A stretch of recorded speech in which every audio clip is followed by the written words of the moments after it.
parle. Chaque jour, Charles et Carole vous présentent la leçon de l'école du sabbat.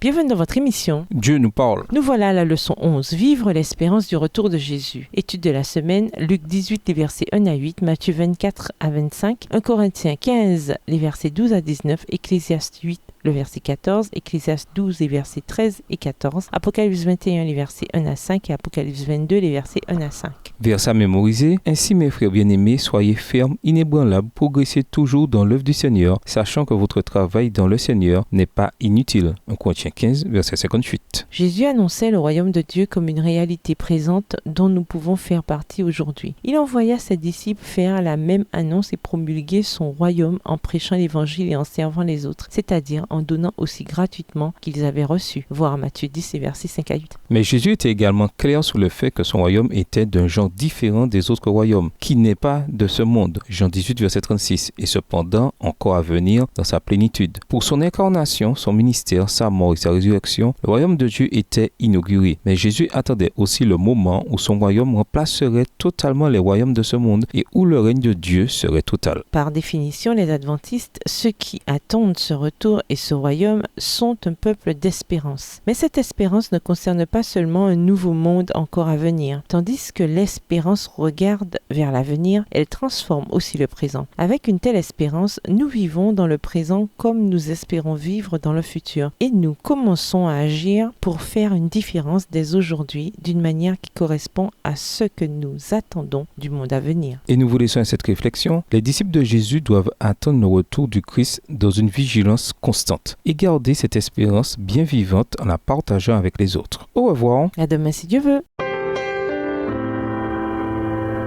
Dieu nous parle. Chaque jour, Charles et Carole vous présentent la leçon de l'école du sabbat.